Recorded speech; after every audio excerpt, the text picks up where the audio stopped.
Excellencies, distinguished ladies and gentlemen, delegates, partners, participants who are here. I have great pleasure to welcome you all here this afternoon to brainstorm and discuss and also explore actionable strategies to operationalize the AfCFTA through a strengthened and better integrated financial system. Thank you all for honoring our invitation. Over the last decade, the bank has been working assiduously on building trade, enabling infrastructure across the continent to stimulate the AfCFTA, which represents a transformative opportunity for accelerating intra-African trade and inclusive economic development to realize the giant leap capable of boosting Africa's internal trade by estimated 52% as promised by the AfCFTA. Ladies and gentlemen, I am Ando Mensah. I am with the African Development Bank Group, Trade and Industrial Development and Operations. Let me share first with you some of the development actions or interventions by the bank. Also noting that our partners, all these many international organizations and development agencies have also been doing their own part. The bank has, over the last decade, mobilized capital, knowledge, and in partnerships to connect markets, scaled up production, and unlocked enterprise potential from infrastructure corridors to industrial parks, from trade facilitation programs to private sector financing vehicles. In the last 9 years, the bank's commitment for infrastructure development have totaled more than 50 billion, the bulk of which has gone to support cross-border transport, energy, finance, and ICT improvements. The bank, through the African Investment Forum, have raised some $225 billion. The bank, over the last years, have also spent some $20 million over the past 5 years in trade agreement support. With respect to the private sector, the bank has, among others, launched the Private Sector Enhancement Facility, which can support up to about 500 million investments through risk participation agreements. And similarly, through the African Financial Markets Initiative, the bank is stimulating the development of the domestic bonds market, regional stock exchanges, and regional commodity markets. So, ladies and gentlemen, just with these few examples, you see what the bank is doing.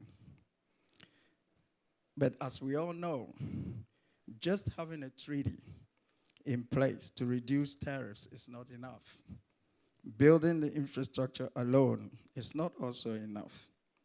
This must be paired with the right blend of financial instruments and architecture to deepen the integration, to support a more seamless and efficient continental market, and collaborating strategically with infrastructure and industrial development to bridge the critical investment gaps.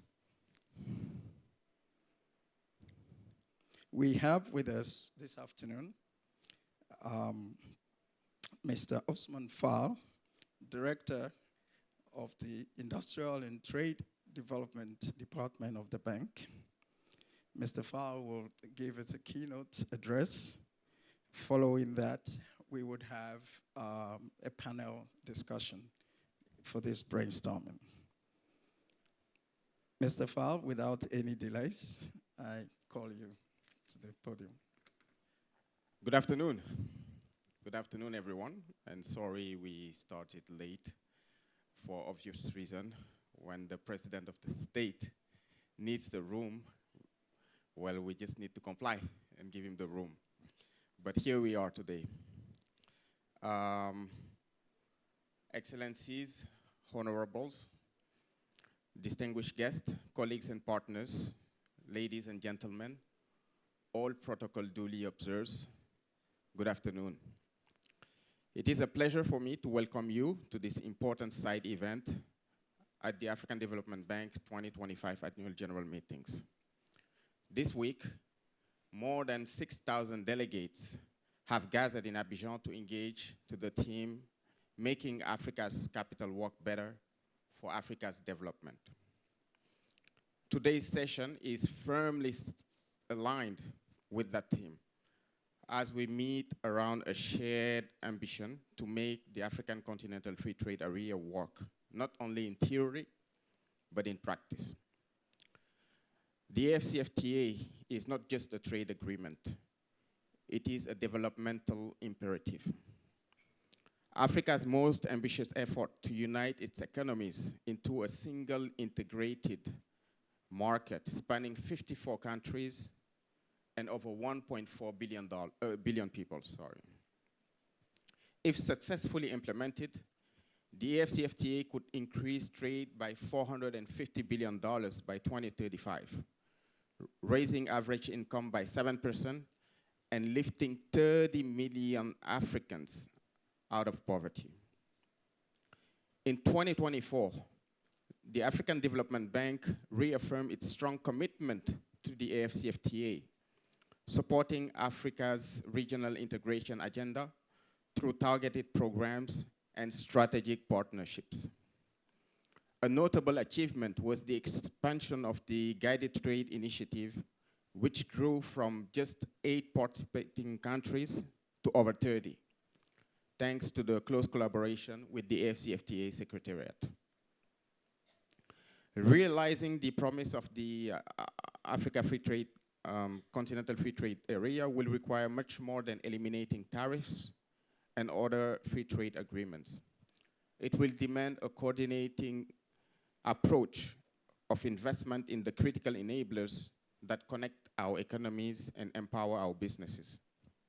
So let me briefly highlight what those key enablers should be. First, of course, as we know, it's infrastructure.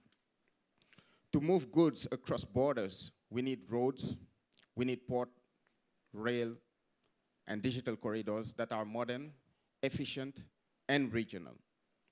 The Infrastructure Consortium of Africa estimates the poor transport infrastructure adds between 30 to 40% to the cost of goods traded across Africa's borders. This is a major barrier to developing integrated markets under the AfCFTA. Transport remains a cornerstone of the bank's development effort, representing 20% of more than 20% of our portfolio as of last year. The second enabler is industrialization and value chains. Africa currently accounts for less than 3% of global manufacturing value added. This must be changed. We must shift from exporting raw materials to trading finished goods by building manufacturing capacity and developing regional value chains. This is the objective of the Industrialized Africa strategy of the African Development Bank, with a strong focus on agro-processing, pharmaceuticals, light manufacturing, and beneficiation for our valued mining sector, all of which will be supported by blended finance and enabling policy frameworks. The third enabler is how we should achieve having an intra-Africa trade ecosystem. Intra-African trade is growing, but it still represents just 15% of total African trade.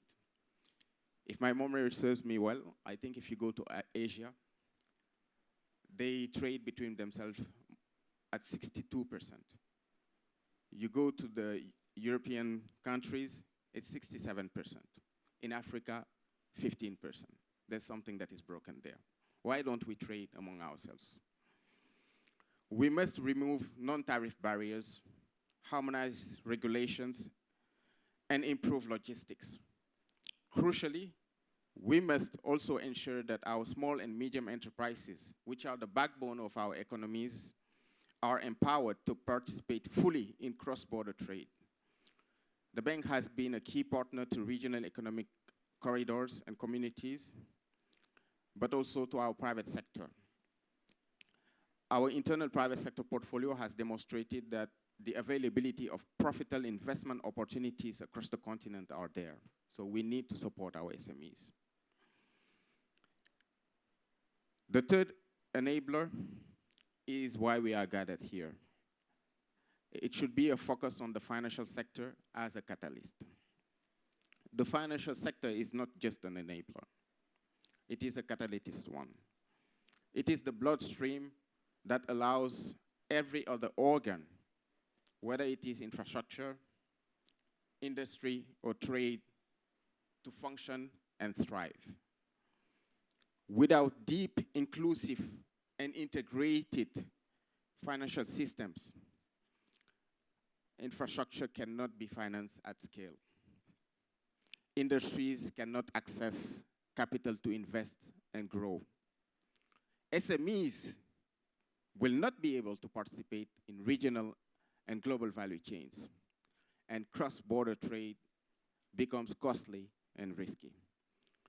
This is why, at the African Development Bank, we believe that a reinvented financial sector must be at the heart of the AfCFTA agenda.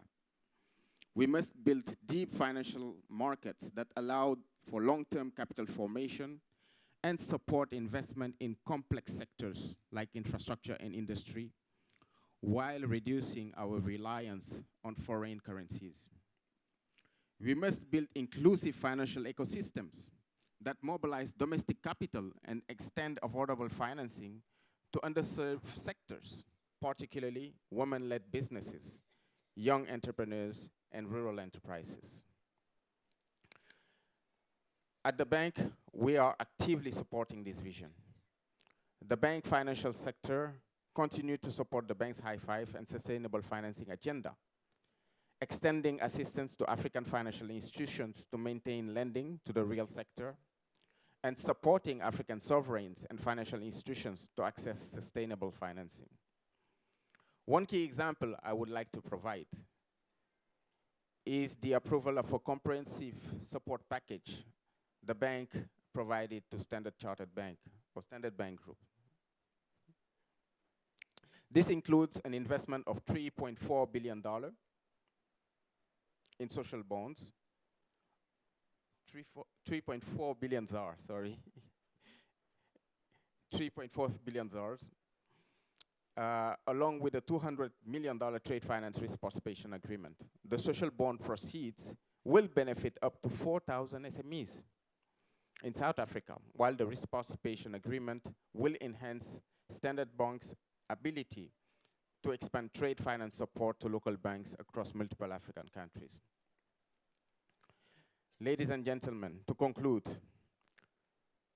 AfCFTA is an historic opportunity, but only if we make it work for Africa and through Africans.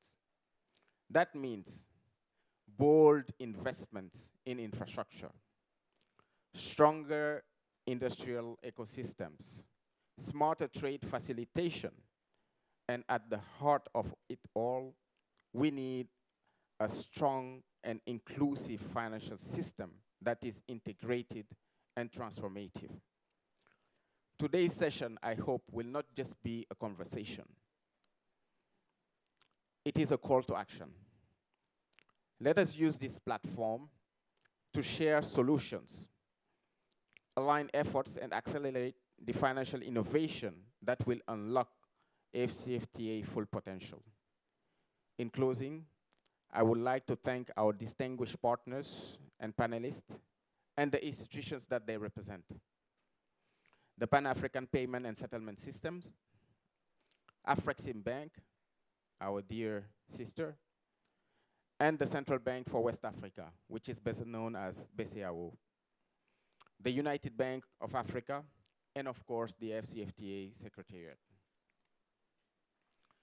These are key partners to the African Development Bank, and I look forward to deepening our collaboration as we work together for Africa's trade, economies, and ultimately its people. I wish you all a fruitful, dynamic, and solution-driven dialogue. Thank you. Thank you very much, Director Fall, and thank you, Mr. Mensah, for the very engaging speech and opening remarks, which perfectly set up the context of our discussion today. Without further ado, I would like to call our panelists today and invite them to please take a seat on the stage.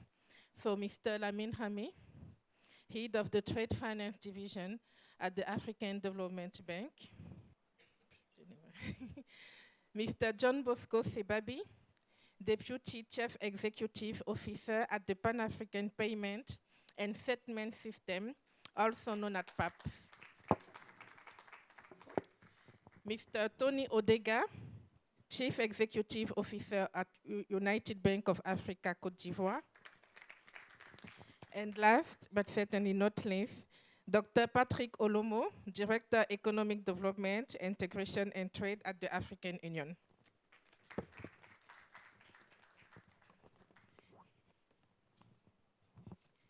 Thank you very much. I forgot to introduce myself. Sorry for that. My name is Marina Finken. I'm in charge of the Making Finance Work for Africa Partnership, hosted by the African Development Bank, and it will be my pleasure to moderate the session today. So, gentlemen, good afternoon, and again, welcome, or Akwaba. And thank you very much for accepting our invitation to join this discussion around how we can make the Africa financial sector work to the success of the Africa Continental Free Trade Area. In his opening speech, Director Fall mentioned 3 characteristics the Africa financial sector should have to efficiently support the implementation of the AfCFTA. The financial sector must be deep to support intra-Africa trade and sectors such as infrastructure or industrialization, which appear very complex. The financial sector must be inclusive to allow access to of SMEs especially to affordable financial services. And lastly, the financial sector must be integrated to facilitate the flows of capital across Africa. So in our discussion, we are going to cover all of these points. And let's start with the integration of the financial sector, which is very much aligned with the AfCFTA strategy. As you know, the financial market in Africa remains highly fragmented, even if we can observe some progress. And this is a huge barrier to intra-Africa trade. So my first question will be for you, Dr. Olomo. And so you are within the African Union in charge of economic development, integration and trade, and you are also working with the AfCFTA agenda. I would like to know, in your view, how can the Africa financial sector can drive the effective implementation of the AfCFTA through greater integration, so how the financial sector could better integrate itself, and what are some of the key financial bottlenecks that continue to hinder economic integration through Africa? Thank you very much, Marina, and I think the scene was eloquently set by the colleague who took the floor to give opening remarks. The first thing we have to understand is that Africa has it all to achieve its development. And I think all the people sitting here will agree with me that we have the potential, we have the opportunities, and we also have, the frameworks that are important to drive that agenda. And the African Continental Free Trade Area, when it was conceived with a view to addressing one of the most pressing challenges that the continent was facing.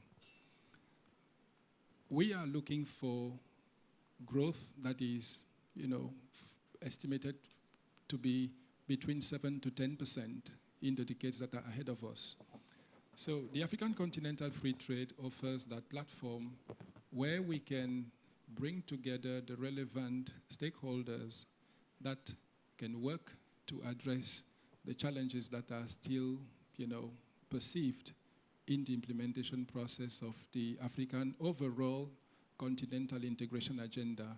Because if we look at the Abuja Treaty, you can see that there is an overall process with 6 steps that were, adopted by our member states to be implemented. And financial integration is absolutely key to accelerate Africa's transformation.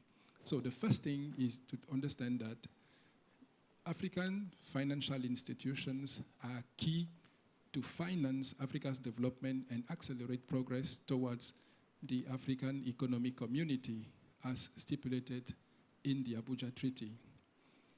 When you look at our financial institutions, what they need is to be strengthened first to get to the level of maturity that will allow them to have the critical resources, the financial resources that are needed to accelerate Africa's transformation, because they are the one financing, Africa's transformation. So what is required here, and if you look at the institutional processes at the African Union, and I do hope that some of you were participating in the opening ceremony this morning, where the president of the bank, the African Development Bank, recognized the important work that is being done by the African Union in that framework.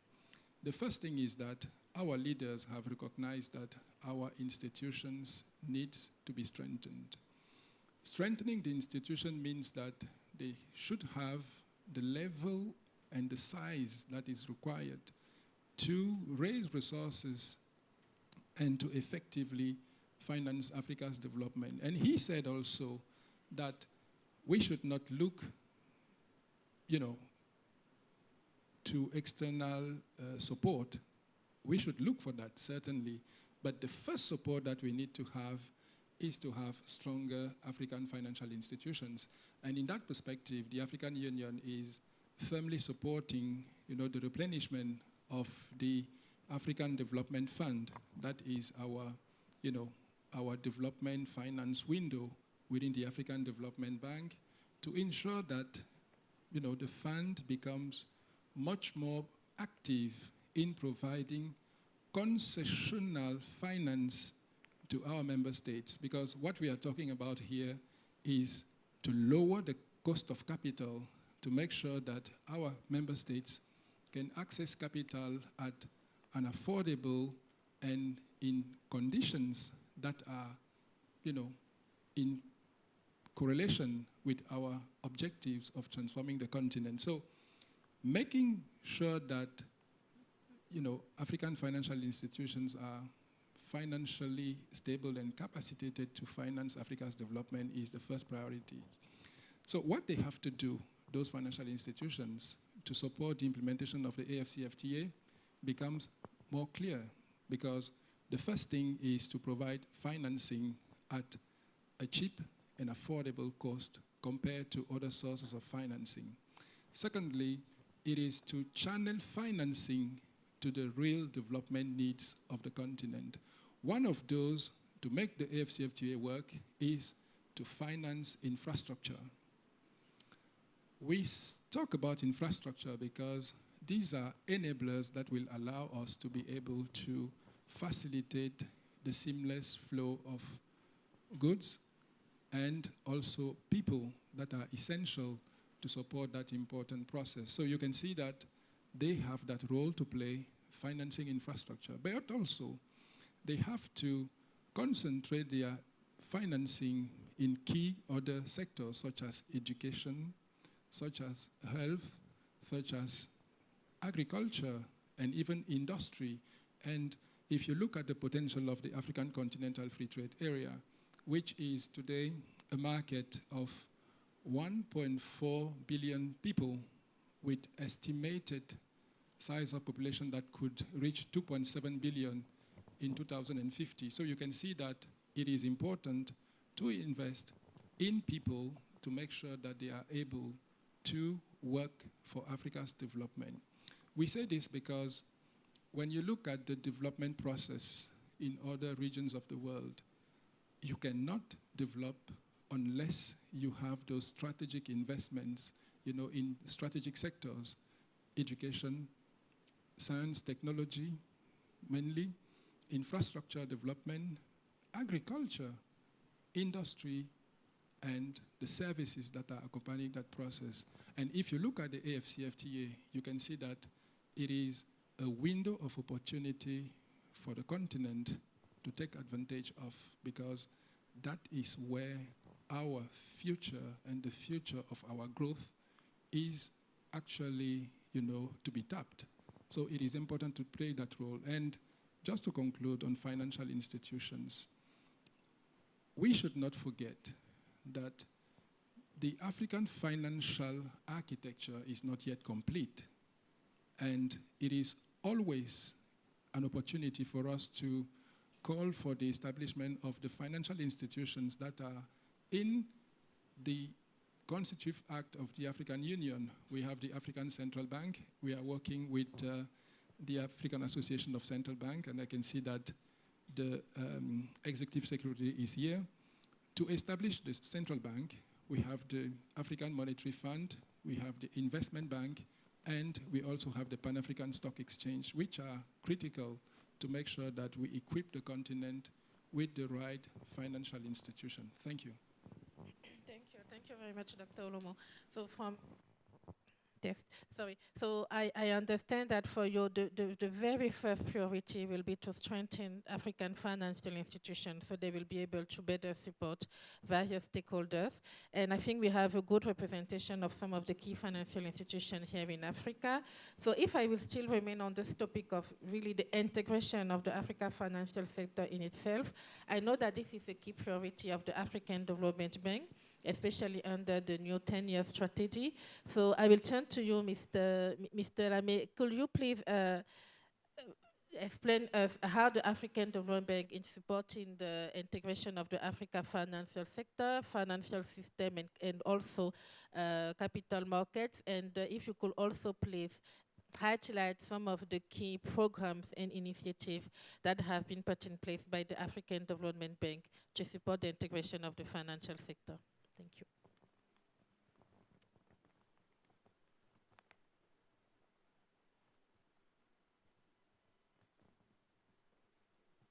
No, thank you very much, Marina, for that very interesting question.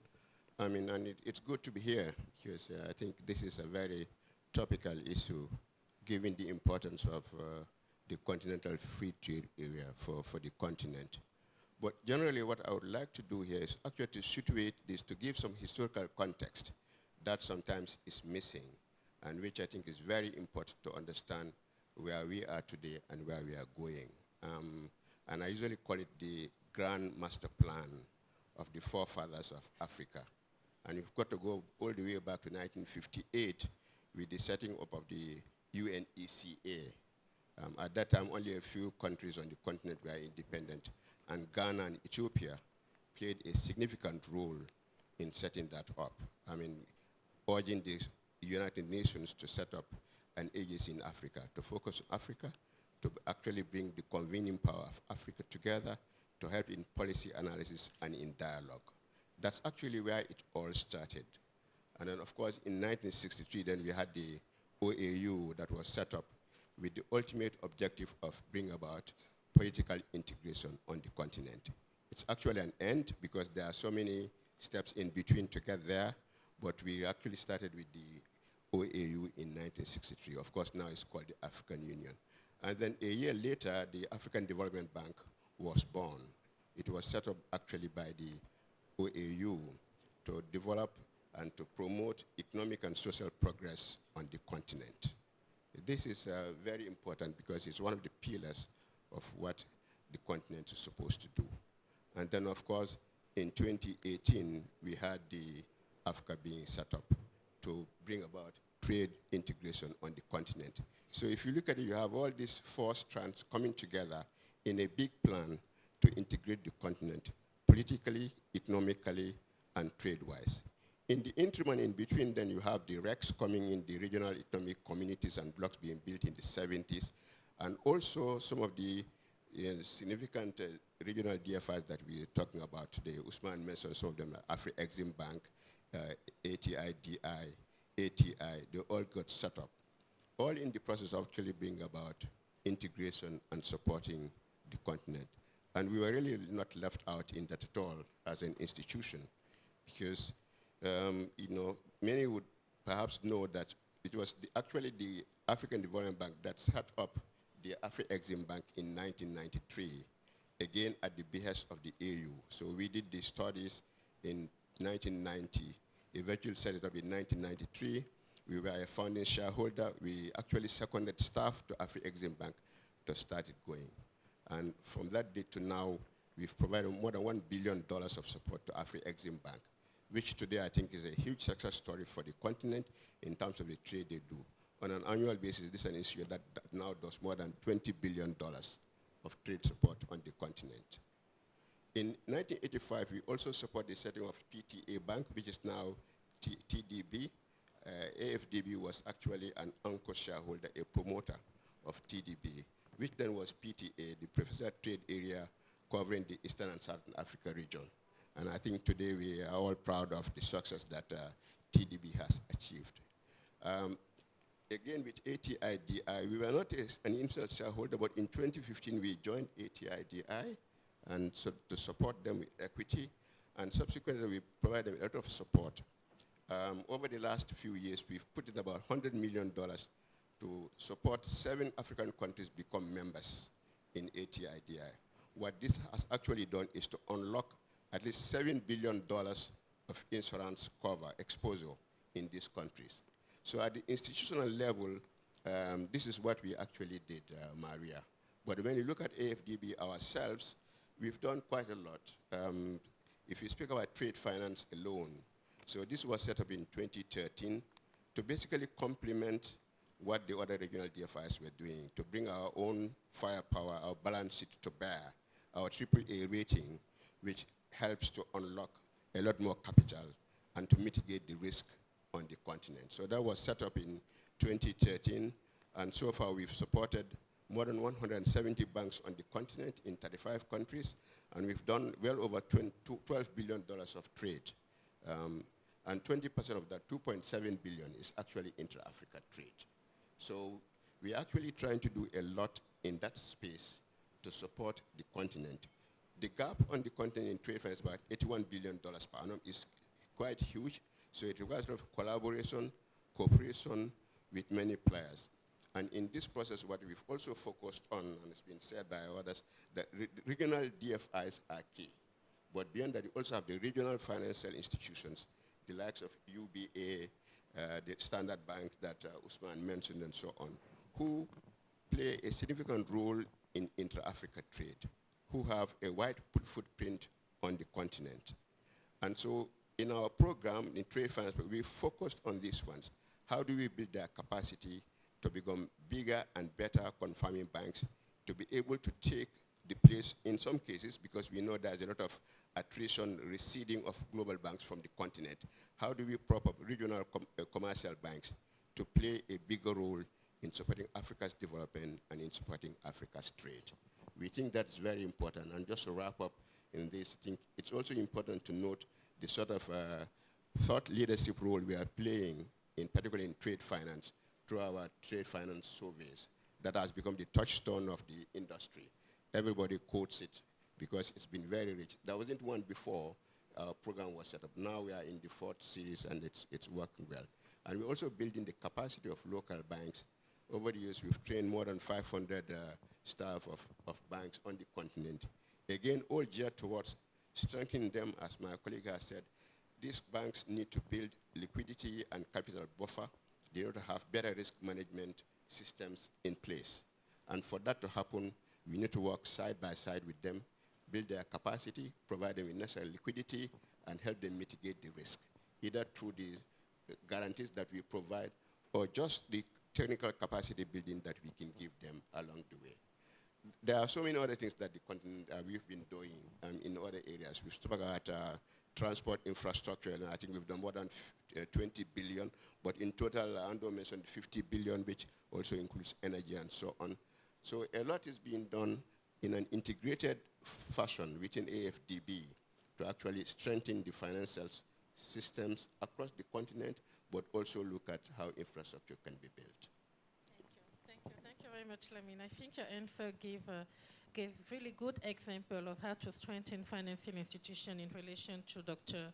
Olomo. And for your integration, it's really about facilitating intra-Africa trade through this institution. Still on the topic of integration, when we talk about integration of the financial system, I think the Pan-African Payment and Settlement System, also known as PAPS, is one of the most promising initiatives launched 2 years ago. So, Mr. Sebabi, we are lucky to have you here representing PAPS, an initiative led by AfCFTA, one of the institutions supported by AFDB, as Lamine mentioned. And my question will be for you.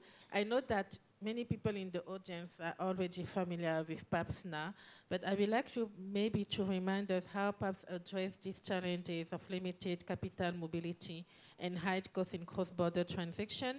And one thing I would like you to emphasize, because this is something coming up very often in the discussion with PAPS, how does PAPS add value or complement other potential existing regional payment system and other institutions such as UBR, for example?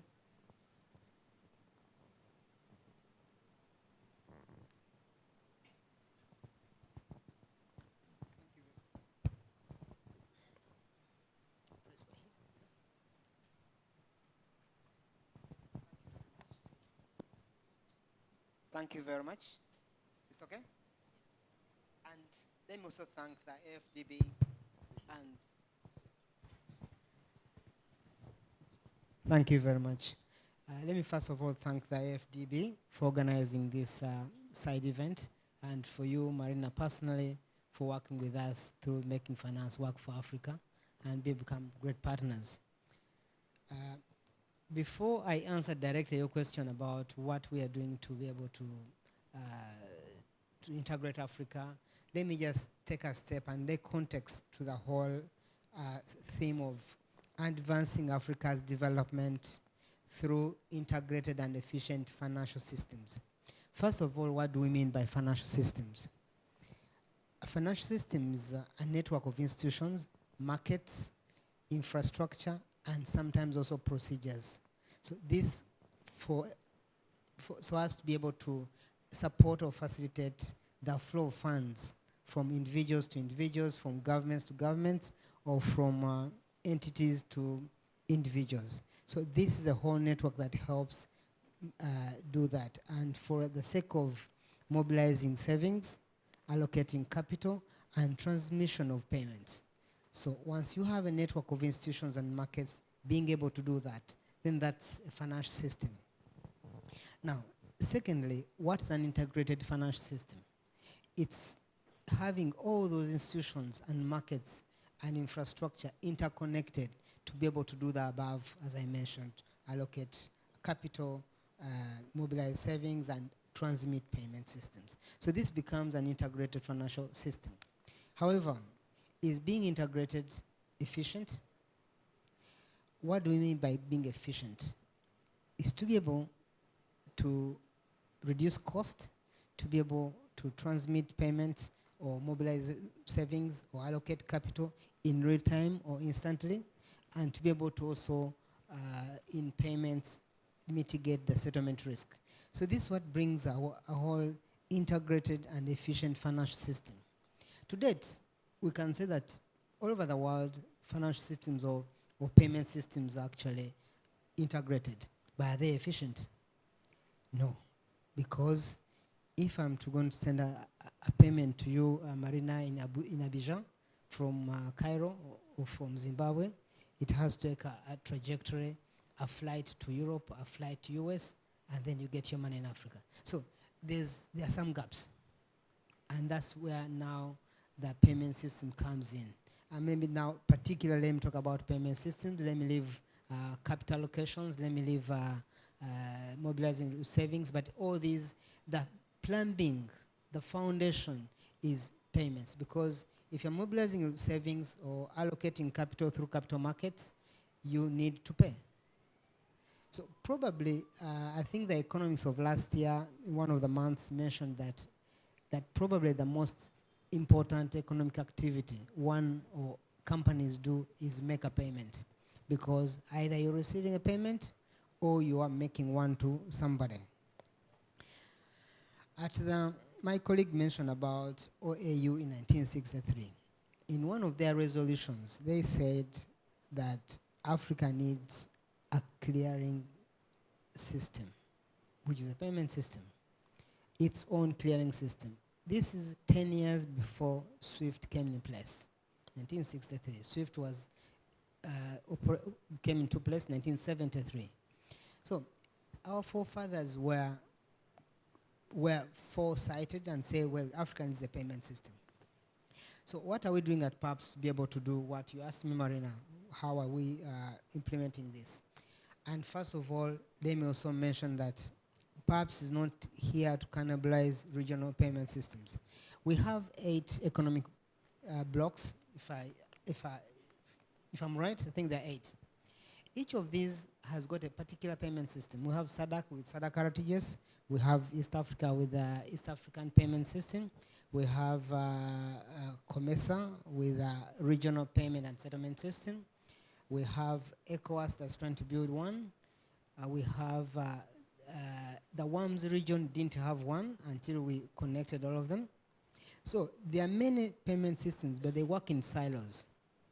So that is one thing that we offer interoperability between those siloed regional payment systems. So we don't compete with them, but we connect COMESA to the rest of Africa, SADC to the rest of Africa, ESC to the rest of Africa. So this is how our operating model, and our modus operandi is to cooperate with the existing infrastructures and be able to interoperate them and offer efficiencies in that manner. And I'll probably also mention where we are. To date, PAPS, or the Pan-African Payment System, was mandated by heads of state in 2019 at the setting up of the AfCFTA Secretariat, and they mandated AfrEximBank. Initially, in its own establishment agreement, he mentioned ADB forming AfrEximBank with partner states. Yes, and in the establishment agreement, it was assigned, it was mandated to facilitate payment arrangements across Africa to be able to promote intra-African trade. So it was already enshrined in the establishment agreement of AfrEximBank, and heads of state with that mandate further mandated it and the AfCFTA Secretariat to set up the Pan-African Payment and Settlement System to implement the mission of AfCFTA Secretariat. So since then, we set up to operationalize the system. We had a pilot in the WAMS countries. And why the WAMS countries? One may ask, why did we pilot them? Because this is a region that represents all the complex issues in Africa. Different currencies, different languages, and different regulators, and different monetary policy, definitely.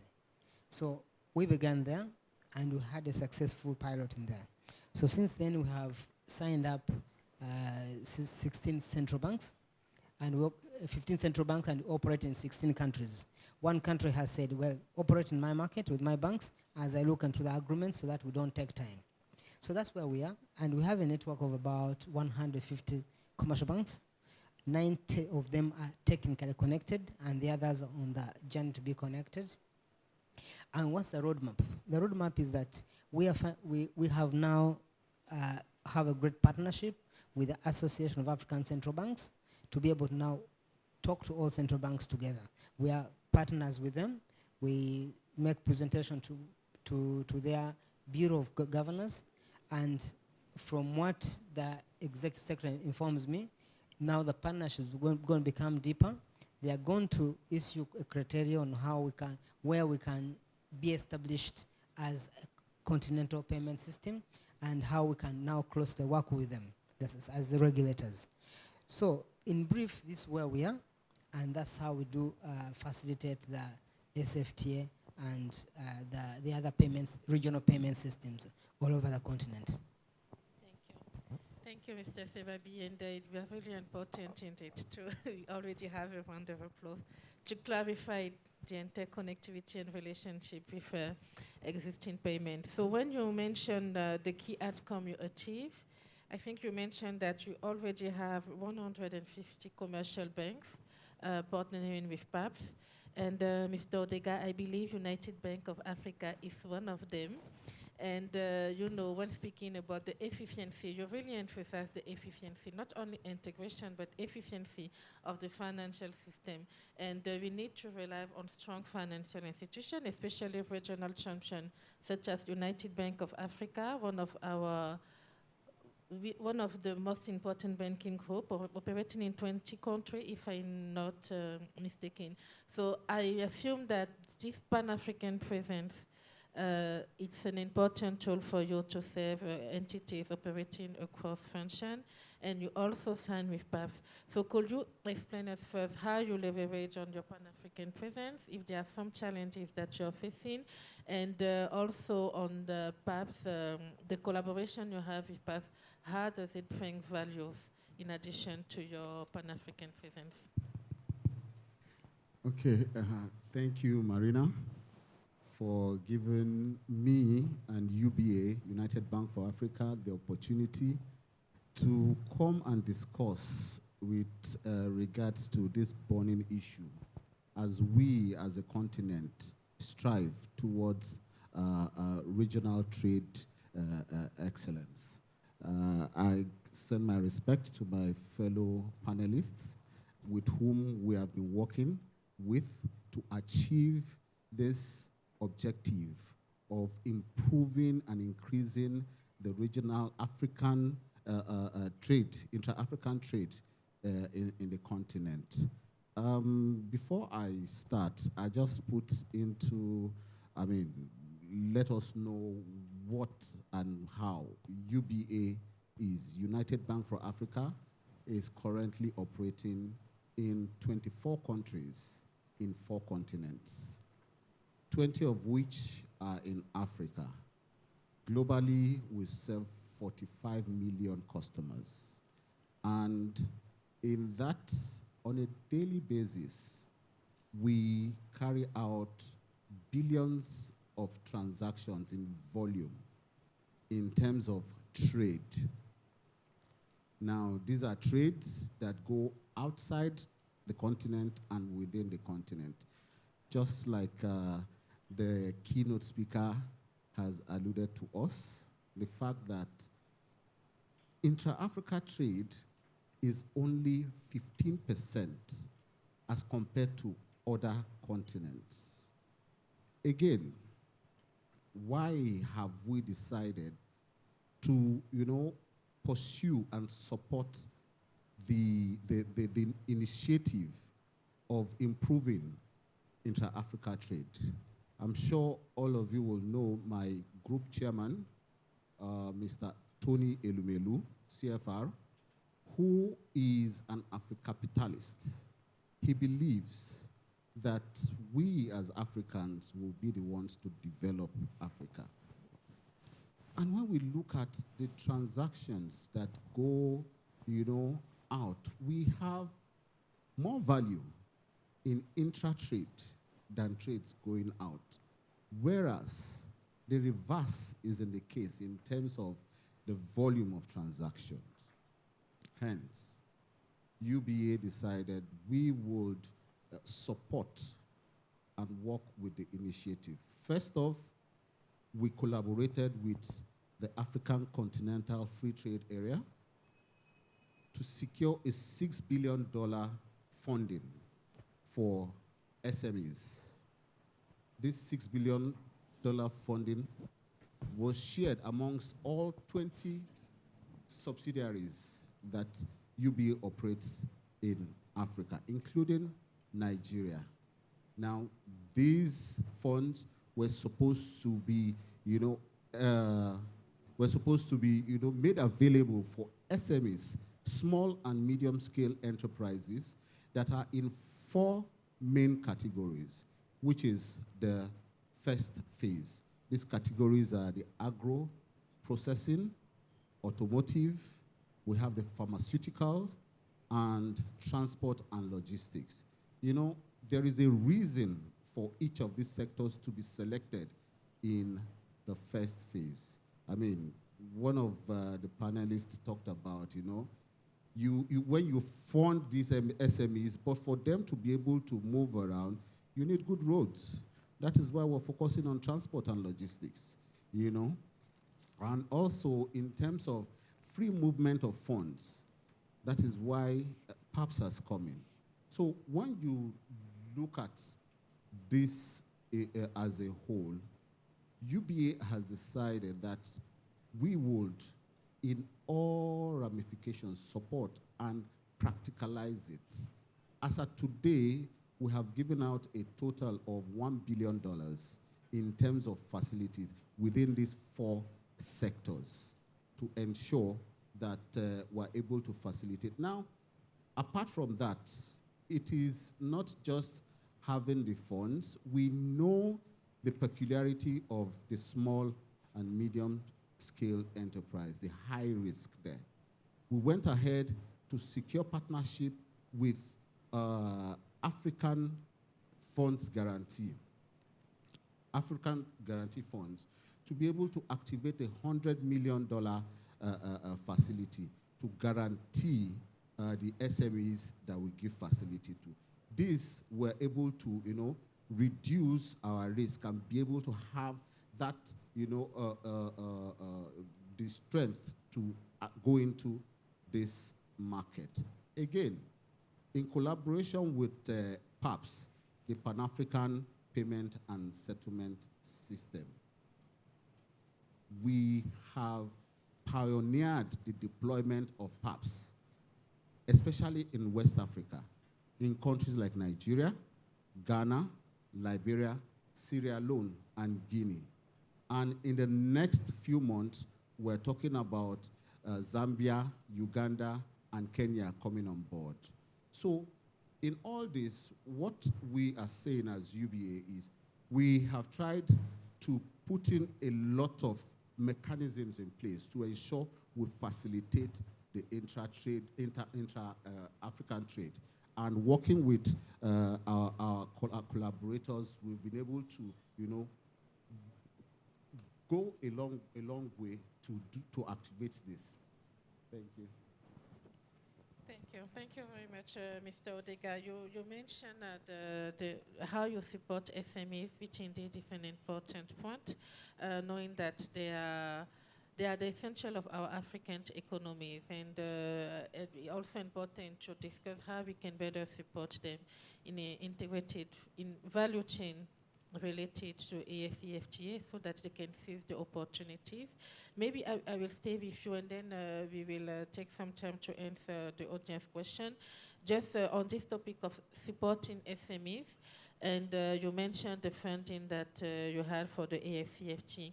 But internally, from UBA perspective, how, because we know that FA is still lacking access to finance, and I would like to know how your banks try to adapt these projects and these frameworks as well to better serve SMEs, especially the one operating in the sectors that you mentioned, which are really linked to the value chain under the AfCFTA.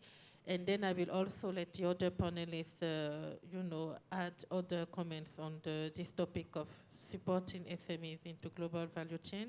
This is related to the inclusiveness of the financial sector, and then we will take some questions from the audience. Okay, thank you, Marina, for this. I think this is a rejoinder question to what we have done and how we are doing it.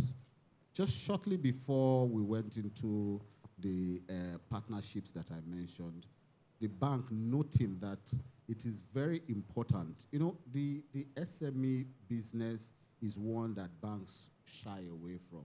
The big corporates are where we always want to be, but the economy is driven by the SME business. And we say we must play in it. So in a bid to ensure we are successful in it, we, first of all, to focus our resources, focus our management on that SME, we created a segment for SMEs in which we hired specialized and knowledgeable personnel in this department. If you go to every subsidiary in UBA in Africa, you will meet an SME segment. If you go to every branch, we have over 1,200 branches in the continent, you will meet an SME RM. There, to be able to disperse these funds that we're talking about, and not only the funds, but also to be able to, give non-financial and financial advisory services to these SMEs to ensure that they are able to grow and, become sustainable in the future. That is on one side. On the other side also, we've been able to, come up with an application that makes it easy for us to appraise and disburse facilities, these SME facilities, because the sheer number of this SMEs is something that will, if you decide to do manually, it takes you time. We designed an application where appraisals of facilities are done automatically, so increasing the turnaround time. Reducing turnaround time and then increasing the volumes that we're able to disburse. That aside, we have also products like, services like our AfriTrade, also our UConnect, that also enables and facilitates payments, in terms of movement of funds within what we call the regional economic zones, you understand?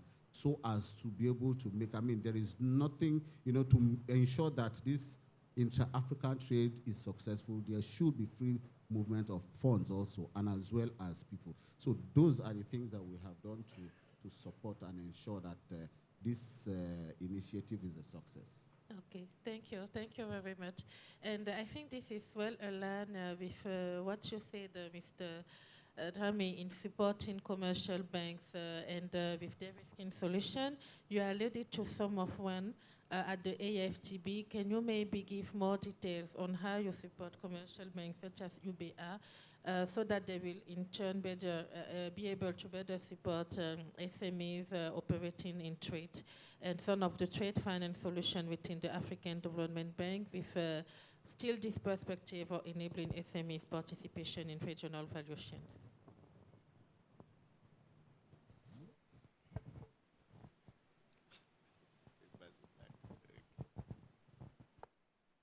No, thank you very much, Marina, for that. Indeed, we are all aware that SMEs are key to economic development and growth. They form perhaps 90% of all, enterprises, businesses on the continent, and their connected GDP is sometimes in the of 60%. So they are very, very key.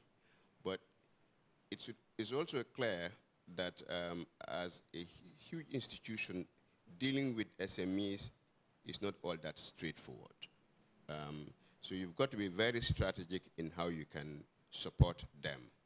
Now, within AfDB, we've taken numerous steps towards that, knowing full well that indeed we have to work through, especially the commercial banks on the continent to do this. But more recently, we even set up a new SME development division within the financial complex to basically focus on helping to promote SME enterprises, building their capacity, and leveraging resources across Africa to support them. Because ultimately, that is what is key. One of the biggest problems with SME financing is actually helping to de-risk them, because the non-performing loan of SMEs is much higher than other corporates, and that goes to the nature of the business. I think my colleague from UB was just mentioning the sort of credit scoring systems that they've put in place, the risk management tools that they have to specifically address the needs of SMEs, because it's different. And so helping institutions do that is very key. When you look at our own trade finance program, for example, we've put in certain requirements in some of our instruments so that our partner banks can actually target SMEs. In some instances, we've put a threshold of the transaction sizes, and as a result of that, 60% of all the transactions we've supported in trade finance actually go to SMEs because we are able to monitor the data and quantify it. We also have, in the past, what we call the Boost Africa program, which we actually use to support venture capital on the continent, to support private equity on the continent. And these are really seed funds that are geared towards, small enterprises that are growing up that show a lot of potential. So we think that is very important as a means of support. There are some other initiatives that we've had in the past that are all geared towards actually ensuring that SMEs get the support. Now, in our own financial sector development department, particularly in our financial institutions and inclusion division, we focus a lot on SMEs. Like I said, not only do they need liquidity, which we can provide through our lines of credit to local banks, but they also need risk mitigation support, portfolio guarantees that we can deploy, and that is very important. We do it through our own risk participation agreements. My colleagues spoke about the Africa Guarantee Fund, and actually AFDB was a founder of the Africa Guarantee Fund together with the governments of Spain and Denmark. We actually formed the Africa Guarantee Fund going way back in 2010, 2011, thereabout. And we cannot talk about SMEs and their access to finance without talking about women. And therefore, the AFAO program, the Affirmative Finance Action for Women in Africa, becomes very key. It's an initiative that we use to ensure that over time, $3 billion of funding is made available to women SMEs. And we do this partly through the AGF that my colleague spoke about. We also partner with EcoBank. And of course, we should look at partnership opportunities with UBA as well and others on the continent to basically help accelerate the provision of financial support to SMEs, to youths, and to other sectors that are very important. We have the YEP, the Youth Entrepreneurship Investment Banks, that I'm sure our president would have referred to in his remarks today, which are actually very key, again, in ensuring that funding is made available to youth, to SMEs in that space.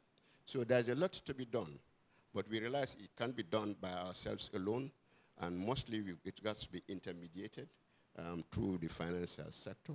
But there are other players that we have to bring on board to ensure that we de-risk the SME sector. One of the ideas that we have that we basically work with Ando's team and Usman's team is to see, can we put together a trade finance trust fund, for example, that will not only help to build the capacity of local banks on the continent, but actually address the fundamental question that are still remain unaddressed. Because generally, most of us take the risk of the financial institutions, but not the SMEs. And that's where the risk actually is. How do we de-risk that for the local banks? How do we motivate them? How do we incentivize them to do that? So we should be willing to go together with them step in step to actually take that risk. Of course, that's what we're doing through the AFAO support to AGF, because we're actually taking, together with the partner financial institutions, the risk of the SMEs themselves. So we have a skin in the game. But we need to do more of that in trade, with the youths, so that we ourselves are able to do that. And the best way, perhaps, for me to do that is through sort of a trust fund, where we can use those funds to basically ensure that this de-risking happens. So a lot to be done in this space to ensure that SMEs actually get more integrated into the value chain because of the criticality of their role, but of course because also the complexity in dealing with them. Thank you very much. much, and for highlighting this upcoming initiative linking SME finance gap with trade. Before I turn to the audience, I'm aware of the time.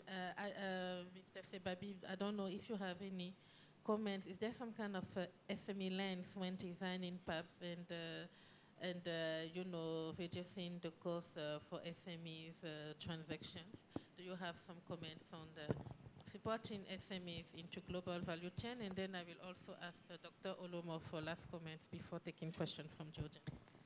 Yeah, thank you very much. Now, the way PAPS is designed, where SMEs come into different sectors, including in our sector, which we call usually the fintechs, the financial technology kind of SME firms that are playing into this role. So the way we support them is not a direct support to the entities themselves, but maybe let me just recap a bit and give the background. So there are 4 challenges of cross-border payments in the world.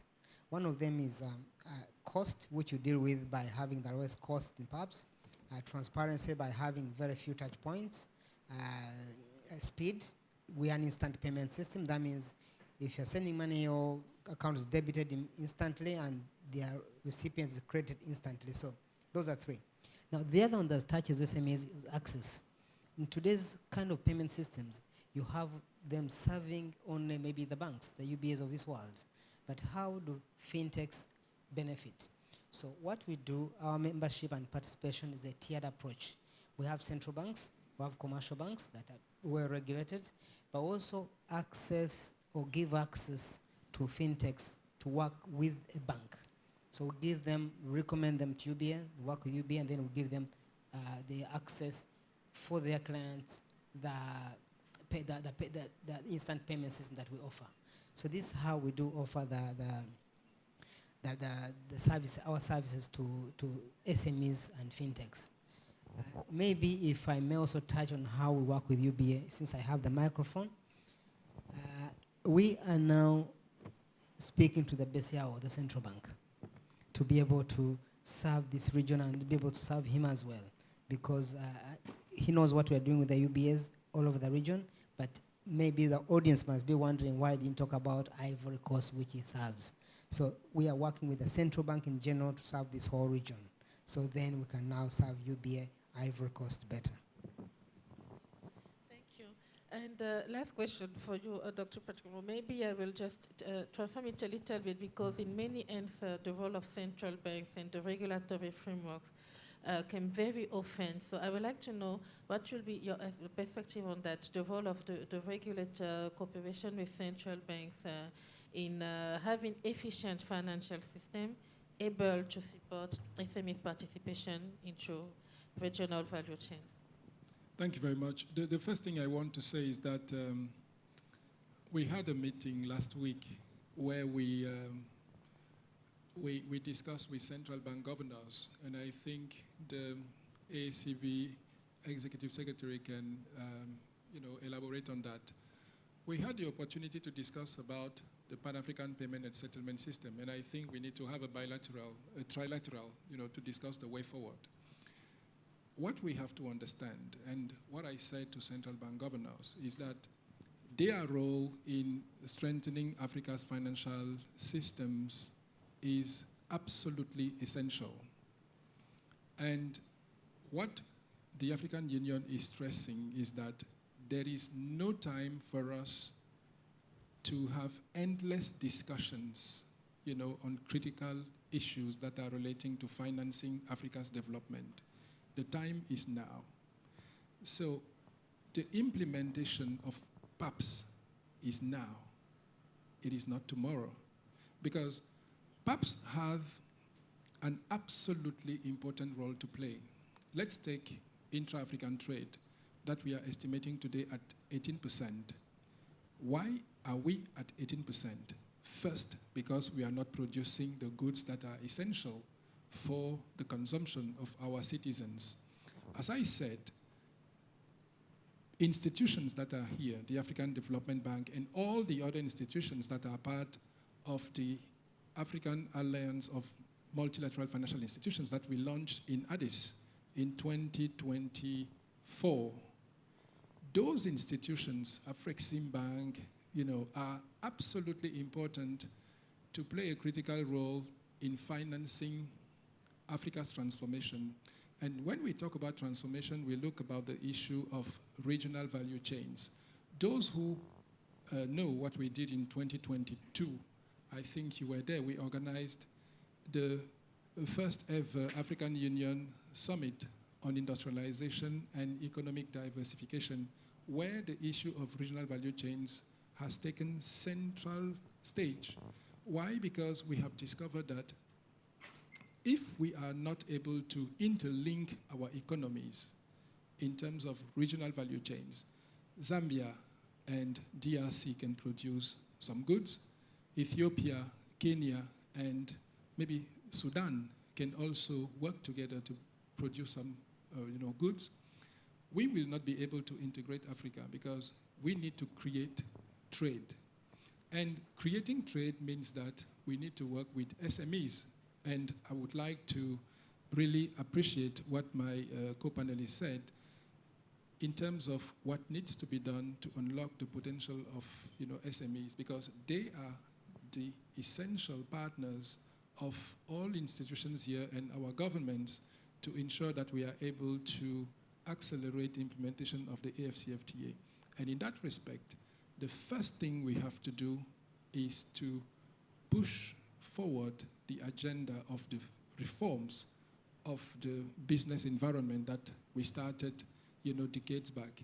There is need for SMEs to have the right environment and also to enjoy some of the incentives that we are giving to foreign jurisdictions and that are causing us a loss of approximately $275 billion in terms of the facilitation for trade, for investment that we are providing to those jurisdictions. So it is important for us to take advantage of what we have and to invest where we think there is value. And PAPS is one of those enablers that will allow us to facilitate investment and trades within the continent. We will have another conversation on that, but it is important to understand that we have already created the platforms.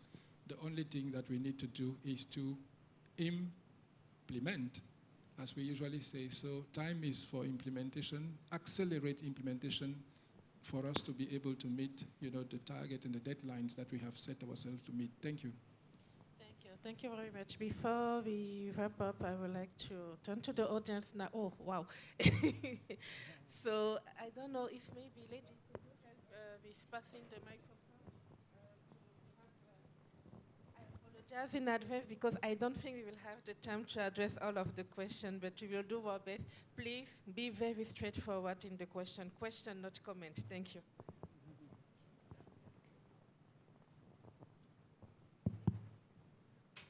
Thank you very much, Marina, for the floor. And thank you for the way you are handling this session. My name is Dr. Olufade, the Executive Secretary of the Association of Africa Central Banks. Excellencies, distinguished panelists, ladies and gentlemen, I just have to contribute a little bit to this insightful conversation. I'm honored and privileged to say these few words during this important side event of the 2025 African Development Bank annual meetings, focused on the critical theme, making AfCFTA work, advancing Africa's development through integrated and efficient financial system, with particular attention to the transformative role of the Pan-African Payment and Settlement System, PAPS. Thank you for the invitation. Appreciate the African Development Bank and Making Finance Work for Africa partnership for this invitation and for organizing such a timely and strategic conversation. I could not agree more with the insightful contribution of our distinguished panelists who have rightly identified key challenges that continue to hinder our collective progress. Among these, one silent yet persistent barrier stands out: Africa's fragmented payment system. It's really key to remind ourselves about that. And today, over 80% of intra-African cross-border payments are routed through foreign correspondent banks, predominantly using the US dollar or the euro, and this dependency comes at high cost. Okay, you rightly mentioned all these challenges: excessive transaction fees, lengthy settlement delay, sometimes spanning 3 or 5 days, unfavorable exchange rate conversion, and continued reliance on external financial infrastructures. So these barriers affect our SMEs. You largely mentioned all these SMEs, which are the lifeblood of African economies. So recognizing this, one, the Association of African Central Bank began early reflection. I just want to mention briefly or recall some major milestone in this collective journey. It started in August 2015 with the ordinary session in Malabo, where the Assembly of Governors endorsed the recommendation of the 2014 Algiers Continental Seminar. It's from that we started working on the Africa's payment system. And also recently in Kigali, the Assembly of Governors was briefed on AfrEximBank presentation at the AU summit in Niamey. And that led to the approval of term of reference of the task force of AACB on payment system integration. So then in Kigali, we had many meetings with AfrEximBank. In Kigali, the team shared a high-level system overview. In Kinshasa, a deeper business flow presentation was presented also. And in Cairo, so we have discussed about strategic priorities with PAPS. Then, as rightly mentioned by Dr. Olomo, last week, the Honorable Governor reiterated the centrality of collaboration in advancing Africa's financial integration agenda. In this regard, they instructed the AACB task force to formally request the PAPS to intensify its engagement with central bank and regional grouping that have already implemented effective regional payment and settlement systems. And the purpose of this engagement is to understand and address the specific operational and regulatory requirement of these stakeholders and to accommodate them within the PAPS framework. So we will be sending the invitation to the PAPS for the upcoming annual meeting that will be held in Yaoundé in September 2025, and then we will be discussing all these issues according to the time constraints. So I will pause here. Thank you very much.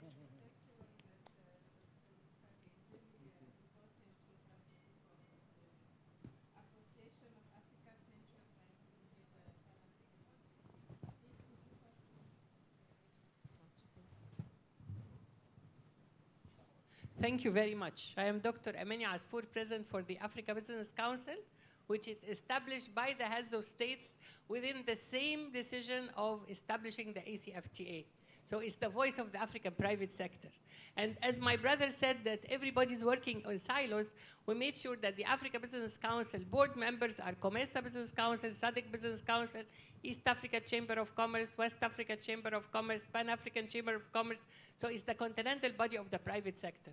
And my brother, you said you need to bring stakeholders and other players. I believe the other players should be the African private sector support organizations, because they are the one actually who build the capacity of the SMEs. They are the one who do policy. I call it the triad of empowerment, 3 pillars. Private sector strengthening, including SMEs, women and youth, which raise awareness, information, capacity building, awareness about PABs. It's the whole issue about empowering our own African private sector. The second pillar is about policy advocacy. How we advocate for an enabling environment, as my brother said, for a conducive environment, for financial inclusion, but also, again, for government procurement. This is one thing that we are pushing. So we had taken a recommendation that at the African Union Private Sector Forum to have at least 40% of all government procurement goes to African private sector, including SMEs, women and youth. And the third pillar is about product development. My brother mentioned about the Africa Industrialization Summit, because till now, 15% our intra-Africa trade, and still several years we've been 15%, it doesn't go up because we don't support the private sector support organization. You are leaving them for the international donors to give their own agendas, and you are not building the capacity of our own business organization. This is the main theme, your main pillar to implement AfCFTA. Without private sector, no implementation. Here we are in West Africa, we are exporting cocoa beans with $5.7 billion, while the chocolate industry is $217 billion. Again, we are exporting shea butter, $91 million, while the cosmetic industry, that includes shea butter, is over $500 million. So the whole issue, how can we cooperate together as business organization? And my brother Ando, we have had a lot of talk about to see how we build the capacity of the African private sector, which is the business council that's established by the heads of states, like any other institution. But so my question to all of you is, how do you make sure that you empower the business support organization so that we are able to help you to reach out to the private sector, SMEs across the continent, women and youth, and to make sure that we increase the intra-Africa trade with trade missions, with information, with industrialization. So this is, again, one of my questions to all of you, and thank you very much for a great panel. Thank you. Thank you. I think this is a great question to wrap up the discussion. Okay. Last one, please. We really need to wrap up the discussion as we need to free the room. Yeah, thank you, dear colleagues. My name is Eric Yai. I'm working for the evaluation department of the bank. And we are currently conducting an evaluation of a regional integration strategic framework of the bank. I would like to thank all the panelists for the insightful discussion. So my question is related to the inclusivity and depth of the financial sector in Africa. We have mentioned what PAPS is doing with banks and so on. I would like to know if beyond these stakeholder, there is also some reflection or engagement with other stakeholders on the capital market, and pension funds and so on, because one of the issues is also on our ability to mobilize, global funding. And so thank you very much. I think we have the two questions are quite related, and it's about how institutions such as the one you are representing here today can collaborate better and more to support the private sector in Africa. So collaboration with public institutions, but also collaboration with other segments of the financial sector, such as capital market and pension fund. And also, Mr. Olufade expressed how the AACB, the Association of Africa Central Banks, is willing to support initiatives such as PAPS, but also initiatives from various institutions supporting intra-Africa trade. This is an important point in the agenda of the association. So if you have any comments on Mr. Olufade's intervention, please, and also take the opportunity to answer the questions related to better collaboration and partnership. And I will ask you to take few seconds after your answer to give us one takeaway to close the discussion. So let's proceed this way. Mr. Odega, any comments or answer to the question? Any takeaway? Okay, I think I might leave the question on how we can collaborate together, you know, because I think the regulators and DFIs will come up with the various ways we can always come together. The commercial banks are ever ready. We are the ones that will disburse the funds, and we are the ones that are afraid of the risk that are involved, you know. So we will need to collaborate together, the commercial banks, the DFIs, and even the public institutions, to be able to come up with sustainable, you know, initiatives that will ensure that the financial institution, the financial industry is well catered for. As per my last words, is just to encourage one other commercial banks to note that the SME is the lifeline of the economy, and the SME is what will, you know, boost that socio-economic development that we need in Africa. And for it to succeed, the intra-African trade must succeed. So we need to come on and key into these initiatives. We need to come on and key into the PAPS initiative, so as to ensure that each one of us is able to, you know, deliver its own quota to this whole thing we're talking about. Thank you. Thank you. Thank you very much, Mr. Odega. Mr. Sebabi? Thank you very much. Let me just start with what he raised. Yes, we are working with Association of Stock Exchanges in Africa to be able to integrate with them. There's a project the bank has financed, FDB has financed, to be able to link all of them. So it means you can identify a stock, buy it, then we come in with a payment system to pay. That we are at advanced stages. We have defined the architecture. The rest is implementation. My last word. The last word is that 16 central banks or countries, let's say 15 out of 42 central banks, that's not enough. We need everyone to come on board, and that's when it will make sense. Thank you. Let me switch the order, please. Dr. Olomo, then Mr. Jame, because I would like to end with you because you are the host working with the AFGB. So, Dr. Olomo, please comment on the question raised. Any last takeaway?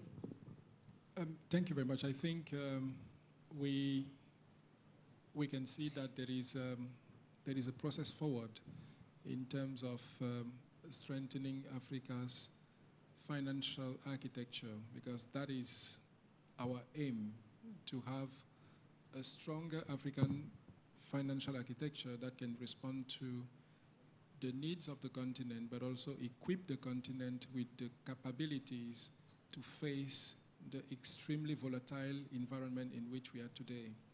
And in this, I think the collaboration with the central banks, the collaboration with the African financial institutions here is absolutely paramount, and we are working as the African Union to ensure that we reach the level of maturity that is required, that we deepen and that we strengthen our financial system and institutions with a view to responding, to the challenges that we see looming ahead. On SMEs, my sister, you may recall that the African Union has always been the partner of choice, because our aim, at the Union is to create a space for the private sector to strive and to be able to work for Africa's development. And my last word, as you said, is action. Actions and actions. Time is certainly not on our side to say that we will have the luxury of, looking at processes in a long-term perspective. Time is now. The implementation of PAPS is now, as I said. The implementation of the AfCFTA is now. So let's make sure that actions speaks to our dreams for a united and prosperous Africa. Thank you. Thank you. Thank you very much. Mr. Drame, you have the last word. Thank you very much.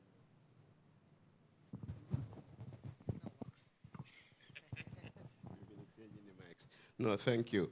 I think Doctor raised a very important point as to how we need to bring in, other institutions, agencies into this discussion, because, they play a very critical and vital role. The business councils you spoke about, I think they are fundamentally important if you really want to make a difference, if you really want to improve inter-Africa trade, if you really want SMEs to play the role that they can actually play. And an example that a project that came to mind was actually, many of you know that AFDB was in Tunisia for 10 years and so on.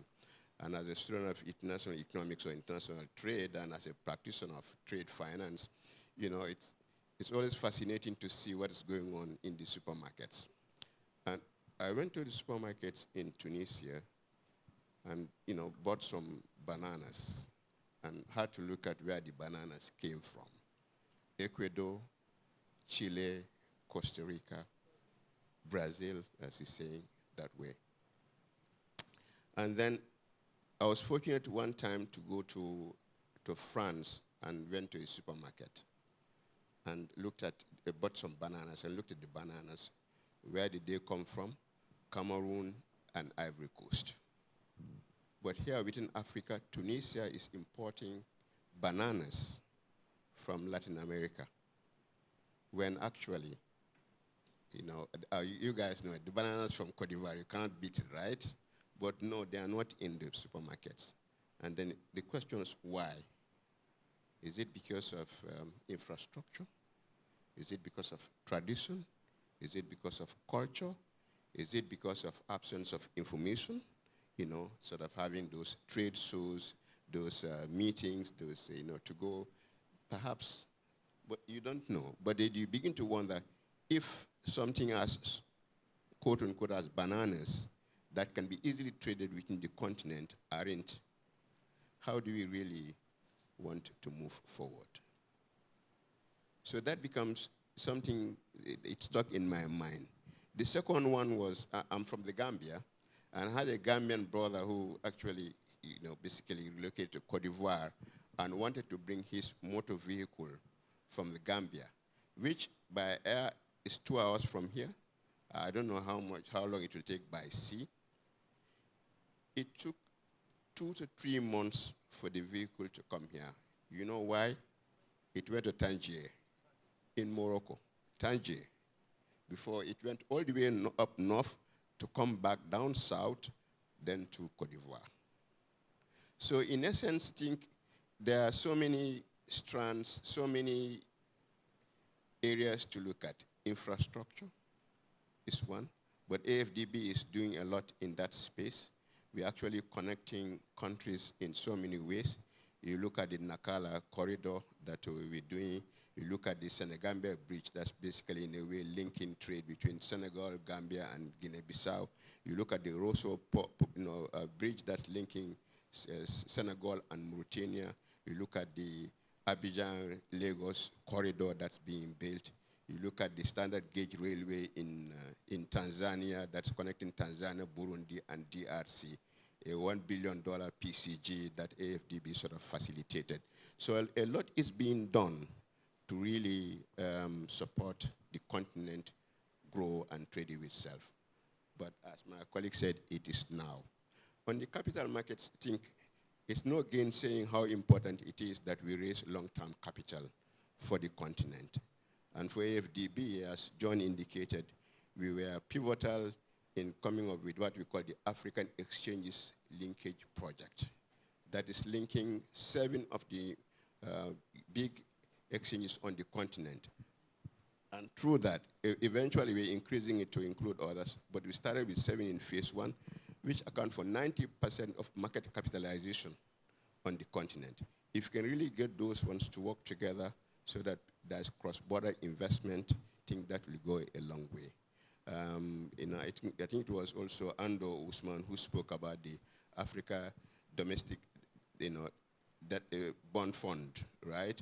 That AFDB sort of supported and is listed in Mauritius, all to facilitate basically trading within the African continent. So a lot is being done, Madam Moderator, and thank you for this.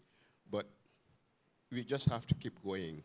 Every little step that we take towards this, what I call the grand plan of our forefathers, is a step in the right direction.